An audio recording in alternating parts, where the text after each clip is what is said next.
அனைவருக்கும் வணக்கம். வாழ்க வையகம், வாழ்க வளமுடன். நான் டெய்லர் பிரியா சரவணா பேசுகிறேங்க. இன்றைக்கி வந்து அம்மனுக்கு சூப்பராக நம்ம ஈஸியாக எப்படி வளையல் மாலை கட்டலாம் அப்படிங்கிற வீடியோ தாங்க பார்க்க போகிறோம். இதுக்கு நான் 3 டஜன் வளையல் வந்து 3 கலரில் எடுத்திருக்கேங்க. க்ரீன், எல்லோ, ரெட் இந்த 3 கலரில் எடுத்திருக்கேன். இதுக்கு கண்டிப்பாக க்ரீன் கலர் நூல் அப்படி இல்லைன்னா எல்லோ கலர் நூலில் நீங்கள் வளையல் கட்டுங்க. வளையல் மாலை வெயிட்டாக இருக்கும் அப்படிங்கிறனால 3 நூலாக நீங்கள் எடுத்துக்கோங்க. 3 லைன் இருக்கிற மாதிரி.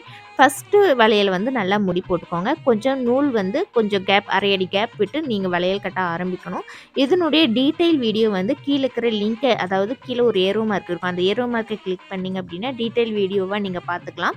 இதில் நான் 2 டைப்பில் மாலை எப்படி கட்டலாம் அப்படிங்கிறது சொல்லி தந்திருக்கேங்க. உங்கள்கிட்ட வளையல் கம்மியாக தான் இருக்குது, ஆனால் மாலை வந்து பெருசாக வேணும் அப்படின்னா ஃபஸ்ட் டைப்பில் வந்து நீங்கள் கட்டிக்கலாம். இல்லை உங்கள்கிட்ட வளையல் நிறையாவே இருக்குது, ஆனால் சீக்கிரமாக நம்ம வளையல் வந்து கட்டி முடிக்கணும் பெரிய மாலையா அப்படின்னு நினைக்கிறவங்க செகண்ட் டைப் வந்து நீங்கள் ஃபாலோ பண்ணிக்கலாம். நீங்களும் அம்மனுக்கு வளையல் மாலை சாத்தி நீங்க வேண்டியதெல்லாம் நிறைவேற வாழ்த்துக்கள்.